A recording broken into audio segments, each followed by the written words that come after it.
University, Germany. I am Priya Harusmita. I'm going to present our paper in QNER, Name Entity Recognition Benchmark Dataset from the Indonesian translation of the Quran. This work is in collaboration with Asep Fajar Firmansyah, Digo Mosalem, and Axel Sadil Goga Momo.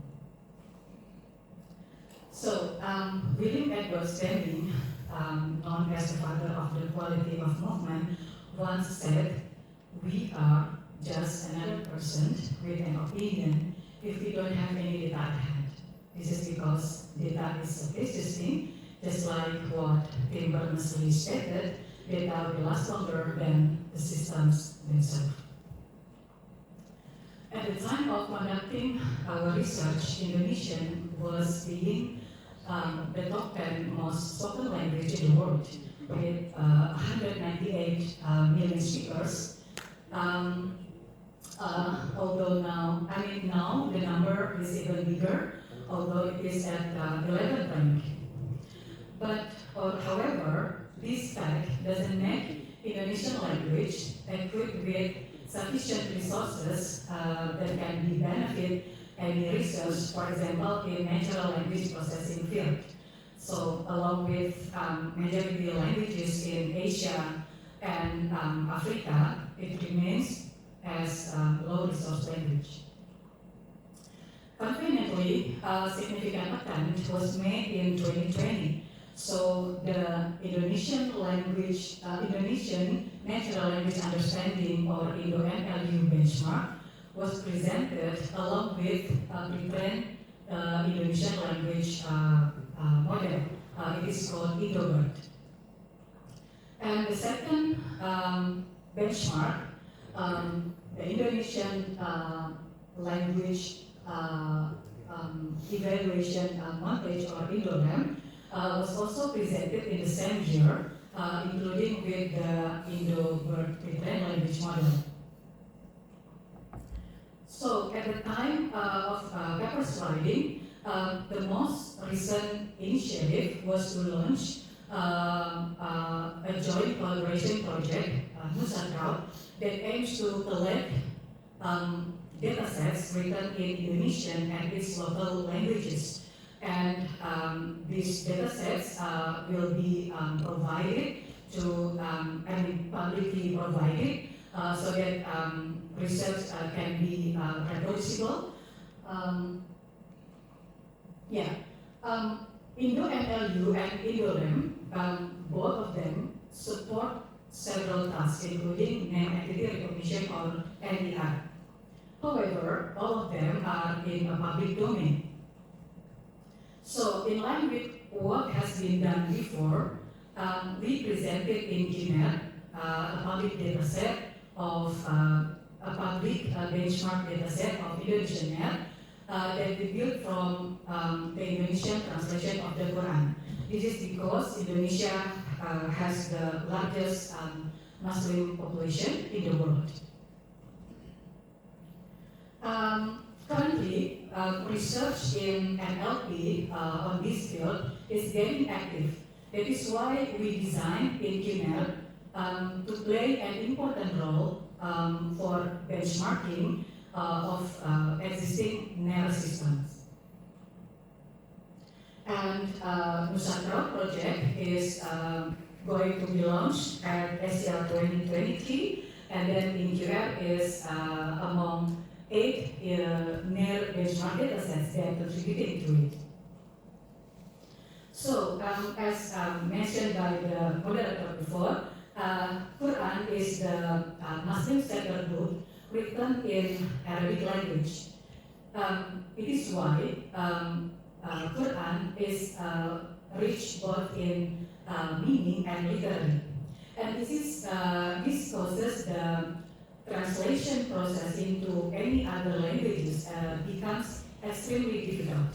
This is why, to start our work, we analyze how name entities exist in the Indonesian translation of the Quran. Name entities usually exist in the form of proper nouns in the text. And in our text, proper noun proper nouns exist in three ways. First, some common nouns are provided with the corresponding proper nouns. For example, Gunung in the first column is a proper noun. Gunung is mountain, and Sinai is the name of the mountain. And if you can see the English translation, it uses another way to describe this Sinai mountain. So it just used word the followed by mountain. The second way of how proper nouns exist in the text, on our text, non-popular proper nouns are paired with synonyms that are popular with readers. So in the first column, there is Ahmad. It's a name that is actually synonym of Nabi Muhammad or Prophet Muhammad, since the reader is not so much. Since Ahmad is not popular for the readers, then its appearance on the text is accompanied with the synonym, the popular ones, Nabi Muhammad. And in English translation, that is not the case, because we can see that Ahmad is written in it. And then the last one, pronouns are supplemented by the proper nouns to which they refer. So in the first column, engkau, this is a pronoun. You. This refers to Nabi Muhammad or Prophet Muhammad. So you can see that the pronoun is accompanied by the proper noun it refers to. And then in this translation, it uses a different way to deliver the meaning of the verse. So this is the pipeline of the creation of InQNet. At the very beginning, we needed to carefully define what the name entities and classes are.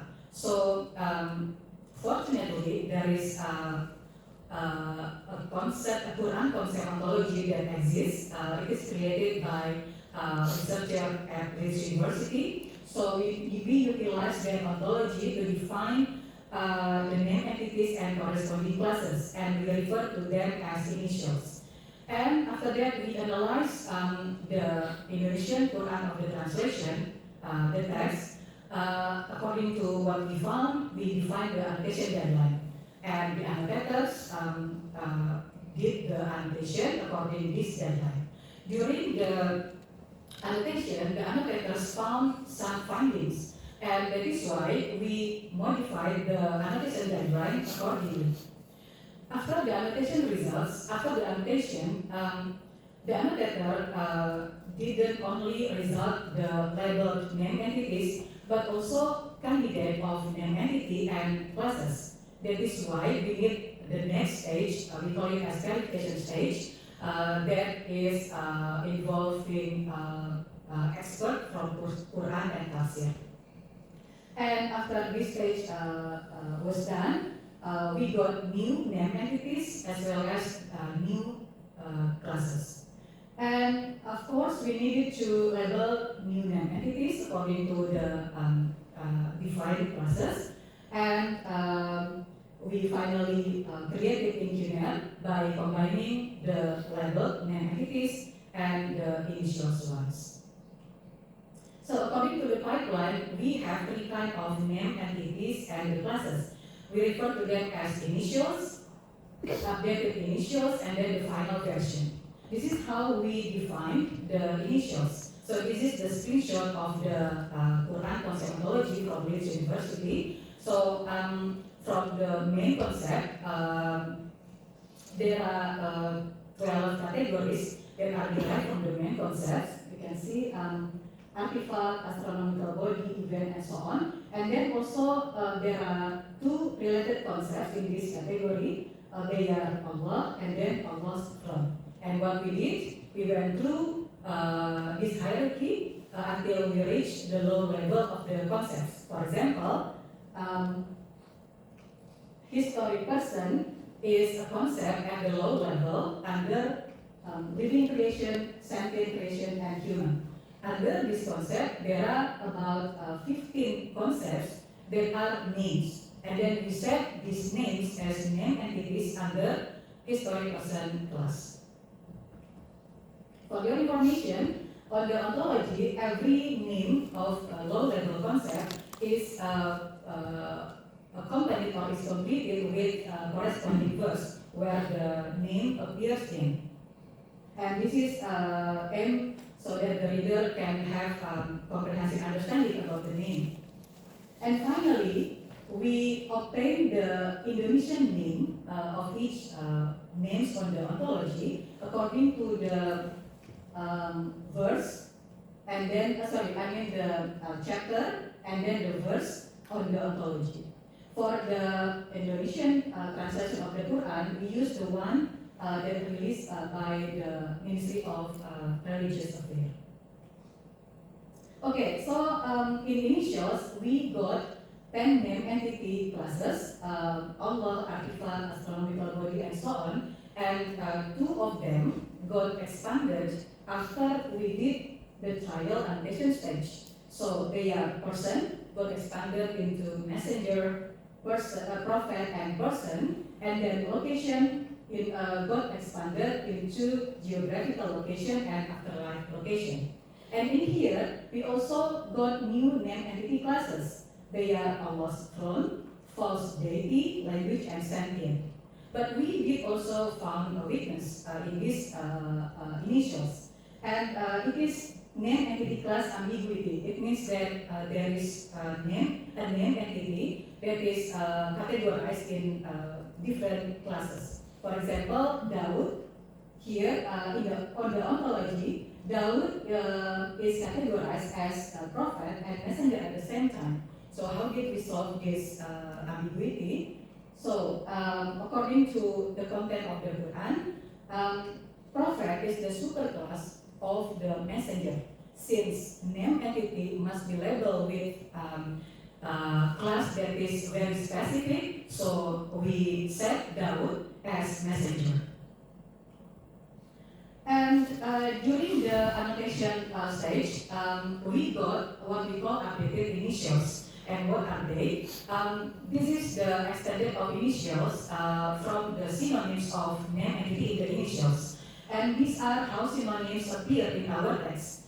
First, they appear as a name followed by an explanation in the form of name entity in initials. For example, Jibril is name entity in initials, and it appears with its synonym, Ruhul Kudus. So we label this Ruhul Kudus with the same label with Jibril, its angel.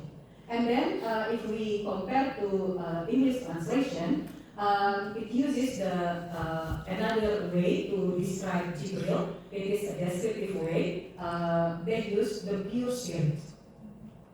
The second one, synonyms exist as a name without an explanation of the synonym it refers to in initials. For example, in the first column, Fajar means dawn, is a synonym of subuh. It also has dawn as the English term. And you can see the English translation uses a very different way to describe dawn. And this is the most important thing of how to define synonym in the updated initials. So it is for Allah's class. We define synonym of Allah, they must be among the 99 names of Allah that is known as Asmaul Husna. And on our text, there are 3 ways of the appearance of this synonym. The first one, a name that is preceded with word yang or the. For example, Yang Maha Pengasih. The English one is the most merciful. The second one, 2 names that are preceded with word yang and connected with word lagi or also. For example, Yang Maha Luas. Maha Luas is the first one of name, and then lagi Maha Teliti. Maha Teliti is the second name in Asmaul Husna. And the English translation portray that as the subtle, the acquainted. And this is the last way to define synonym of Allah. if there is one or two names that is or are preceded with the phrase Tuhan yang and connected with the word lagi in case there are two names exist, then for example in the first column Tuhan yang Maha Penyayang, this is Maha Penyayang is a name and then it is preceded with Tuhan yang, and in the English translation it is in the form of the most merciful. So this is one of the reasons why we call InQNet as a benchmark data set. So we designed or we created InQNet according to or following an annotation guideline that is publicly accessible, and this annotation guideline is meticulously designed. And what kind of information that we provide in the annotation guideline for the annotator? First, how to do the annotation, what to annotate, and then which information to capture. To do the annotation, annotator use a web-based annotation tool. It is tactile, and then each two of 8 annotators label the same document. And what to annotate? First, the annotators need to locate entities that are in initial, updated initial, and then final version. And then after they located once, they are needed to assign the respective classes label. And then for person, messenger, and prophet, there is a specific rule to do the labeling. In this case, the title of the name entities is excluded.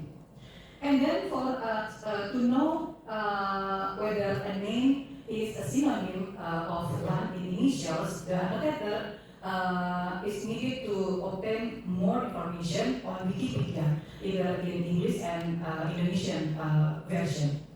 And the last one, it is the regulation about how to define synonyms of Allah. And the last one, which information to capture. A part of the annotator need to label entities in the initials. They are also required to record the name that holds characteristic of name entities, and we refer to this as name entity and class candidates. And also, if they found metonymy entities, they are also needed to record the name entities as well as both classes that are involved. And the last one, they also are needed to record if there is or there are improperly classified entities. So this is the annotation process and results. For the Corpora, as I told you before, we use the latest version. It is released in 2019 of the Indonesian translation of the Quran by the Ministry of Religion Affairs. And then, for your information, the Quran, the chapters in the Quran are grouped according to the number of words in it. So we have long chapters, medium chapter, and short chapter. And in this word, we just use long chapters, 7, and then 1 medium chapter. And this is the inter-annotator agreement that we got to evaluate the agreement between annotators. So you can see here that most of classes, they got very high inter-annotator agreement score. It's above 90. And then there are false, deity, and then sentient. That whose their name entities are non-existent in all of the chapters, and then there are also artifact, and then language and afterlife, and also color that whose the name entities exist only in one chapter. So what did we do with the candidates of name entity and classes that were obtained by the annotators during the annotation? So we performed 3 stages. So initially we got 208 entity candidates and 3 class candidates, and then we performed duplicate removal of them, and then we got 142 entity candidates, and the class candidates remains the same. And since the name entities exist in the form of proper nouns in the text, so the last stage we did proper nouns filtering, and from here we got 59 entity candidates, where majority of them were proposed as person, name entities, and then 3 class candidates, they are food, fruit, and then 1 unknown class candidate. So we also have more findings. The first one, we had 1 incorrect classified name entity. This is like I told you before, Daud. And the annotator suggested messenger to be as the class of Daud rather than prophet. And then 38 synonyms of Allah, where among of them 9 are preceded with Tuhan yang, and then the remaining are preceded with yang. And 8 synonyms we got represented other name entities. And this is what we got from the verificator. We have 3 Quran and Tafsir experts, and according to the results, we have shared results. It means that 3 of the annotators got the same opinion about the candidate. It happened on 56 name entity candidates, and then majority results. It means that 2 of 3 verificators got the same result or opinion, and it happened on 3 name entity candidates. And also for the new classes, we got 3. They are food with 2 name entities, and then fruit with 2 name entities, and the Book of Allah with only 1 name entity. Finally, we got 2,475 name entities that represents 18 of 20 name entity classes. And this diagram represents the distribution of name entities of each class, and we can see simply that Allah class has the highest number of name entity, and then followed by messenger, and then event. This one. So how did we evaluate the quality of the annotation? In this case, we did evaluation of on NER model in 2 scenarios, and they are supervised learning based Indonesian NER. Here we chose the LSTM and CFF. For your information, these 2 are the most used approach on Indonesian NER models. And then transfer learning based Indonesian and ER. We utilized Indobird, and then we did Indobird fine-tuning. And these are the results, and it's surprisingly, the results describe that the first model surprisingly outperformed the second one. You can see from the score here, the F1 score. And then, for your information as well, InQNet has been integrated with JERBIL, General Entity Annotator Benchmark, but I didn't put the results on this evaluation since it's not on the paper. And what we have contributed, what we have got after we did this research, first we were satisfied that this InQNet is the first specific domain NER benchmark dataset for Indonesian. And then InQNet enlarges the ontology of Quran concept. From the methodology, you might remember that we have synonyms, and then we have also candidates of the name entity and classes. So we enlarge the existing ontology. And then InQNet has been proven to be able to play a role in Indonesian NER systems benchmarking. It is according to the results I presented before.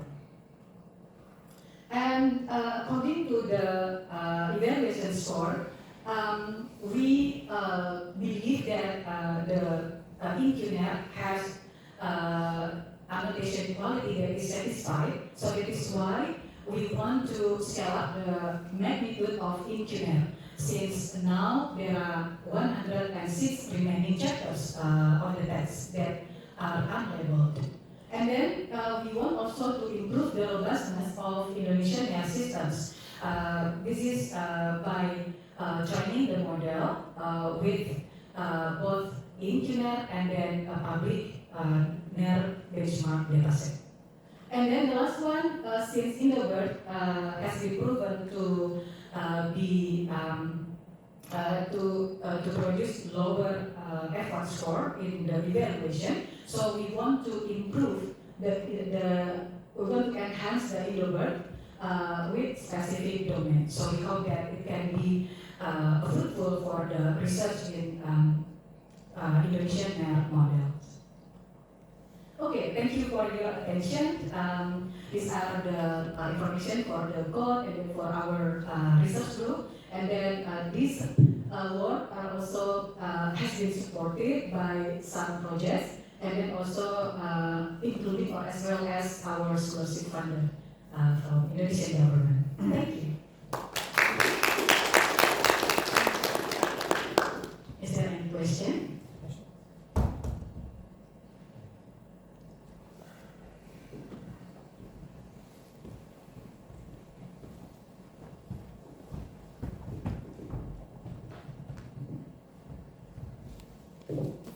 Thank you for this good piece of work.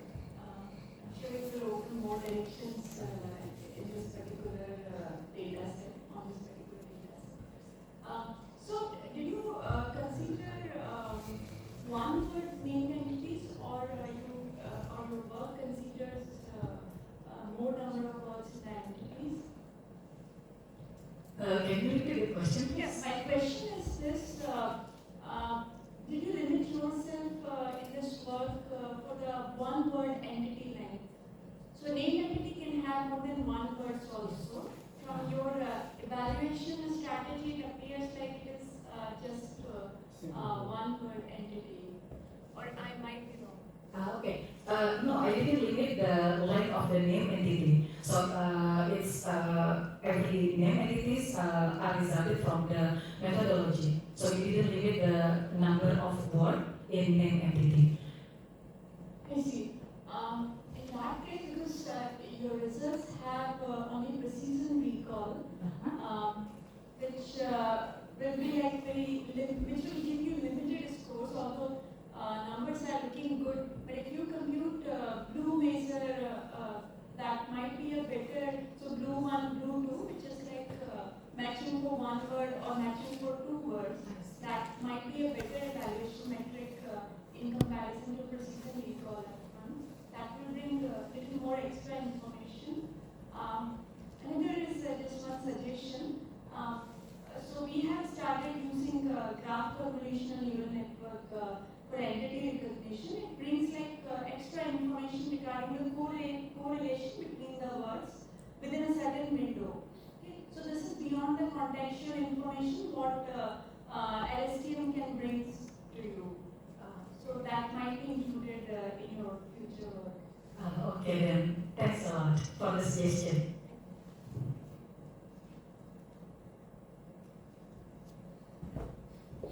I have one quick question. So, how is the data set actually physically represented? Is it just in a graph structure or in Queen?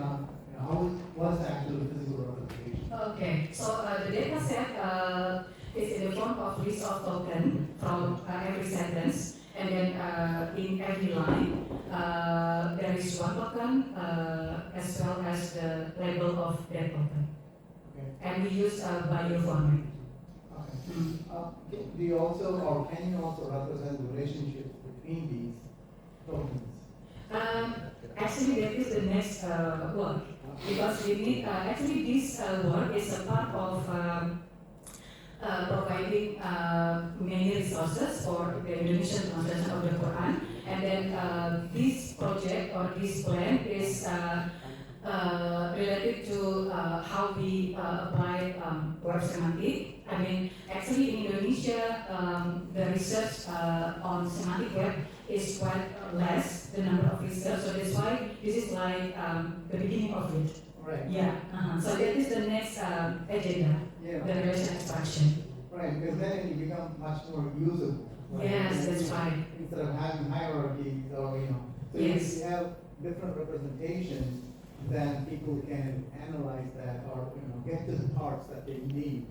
Yes. Maybe quickly than, searching through the entire data set. Yeah, that's right. Yeah. I mean, it may not add, any new concepts, but the representation by itself would facilitate, better use of your data set. Yeah, that's right. Okay. Thank you. Very good. So, moving right along, so we have the last paper explaining a deep learning model. We need to, I'm trying to move us to lunch, so.